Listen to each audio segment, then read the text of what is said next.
कभी सोचा है कि कोर्ट में क्या होता होगा जब कोई ऐसी भाषा में गवाही दे जिसे जज सब समझते ही ना हो? तो भारत की जो नई नागरिक सुरक्षा संहिता है, उसमें सेक्शन 312 इसी मुश्किल सवाल का जवाब देता है। और देखिए, ये सिर्फ कोई मामूली नियम नहीं है, ये एक तरीका है ये पक्का करने का कि इंसाफ की आवाज़ हर जबान में सुनी जाए। तो चलिए देखते हैं कि आखिर ये काम कैसे करता है। जरा सोच कर देखिए, कोई एक बहुत जरूरी केस में गवाह है, उसके पास सच है, लेकिन वो उसे कोर्ट की भाषा में बता नहीं पा रहा।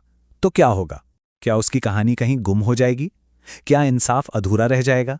बस यही वो चिंता है जिसे दूर करने के लिए सेक्शन 312 को बनाया गया है। अच्छा, तो सबसे पहले सबसे आसान केस को समझते हैं। वो सिचुएशन जब गवाह और कोर्ट दोनों एक ही भाषा बोलते हों। समझिए, ये इस कानून की नींव है जिस पर बाकी सारी चीजें टिकी हैं। तो देखिए, सेक्शन 312 के हिसाब से नियम बिल्कुल साफ है। गवाही जिस भाषा में दी जा रही है उसे हूबहू उसी भाषा में रिकॉर्ड किया जाएगा। कोई ट्रांसलेशन नहीं, कोई कंफ्यूजन नहीं। इससे होता यह है कि रिकॉर्ड एकदम साफ और सटीक बनता है। मतलब ये एक आइडियल सिचुएशन है। तो ये तो हुई आसान बात। अब आते हैं उस सिचुएशन पर जो भारत में बहुत आम है, जब गवाह की भाषा कोर्ट की भाषा से अलग हो।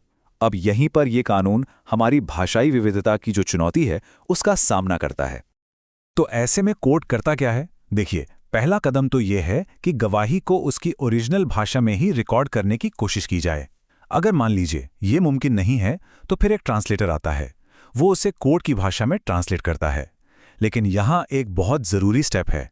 जज साहब को उस ट्रांसलेशन पर साइन करना होता है, और उनके साइन करते ही वो एक ऑफिशियल रिकॉर्ड बन जाता है। ये साइन एक तरह से सटीकता की गारंटी है। लेकिन इस कानून में एक बड़ा पेंच है, एक एक्सेप्शन, और ये खास तौर पर अंग्रेजी भाषा से जुड़ा है। ये नियम अंग्रेजी में दी गई गवाही को बाकी सभी भाषाओं से बिल्कुल अलग खड़ा कर देता है। ये जो लाइन है ना, यही इस एक्सेप्शन की जड़ है।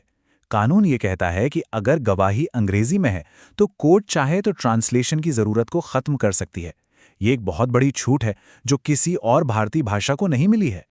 तो सीधा सीधा फर्क ये है, किसी भी दूसरी भारतीय भाषा में गवाही दी गई तो उसका ट्रांसलेशन जरूरी है, मतलब मैंडेटरी है। लेकिन अगर गवाही अंग्रेजी में है तो ट्रांसलेशन ऑप्शनल है, यानी वैकल्पिक। ये एक बहुत बड़ा फर्क है जिसे समझना जरूरी है।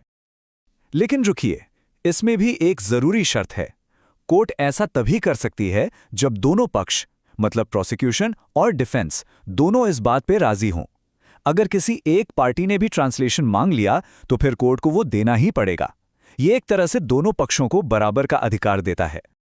तो हमने इसके अलग अलग हिस्सों को तो देख लिया। अब चलिए इन सबको एक साथ जोड़कर देखते हैं ताकि सेक्शन 312 की पूरी तस्वीर एकदम साफ हो जाए। ये टेबल समझिए पूरे नियम का निचोड़ है। अगर गवाही की भाषा कोर्ट की ही भाषा है तो सीधा रिकॉर्डिंग होगी। अगर कोई और भाषा है अंग्रेजी को छोड़कर तो रिकॉर्डिंग तो होगी, लेकिन एक साइन किया हुआ ट्रांसलेशन तैयार करना ही करना है, ये अनिवार्य है। और अगर गवाही अंग्रेजी में है तो उसे अंग्रेजी में रिकॉर्ड किया जाएगा और ट्रांसलेशन तब तक ऑप्शनल रहेगा जब तक कोई पार्टी उसकी मांग ना कर दे। बस यही है सेक्शन 312 का पूरा सार। तो सवाल उठता है कि इन सब नियमों का आखिर मकसद क्या है?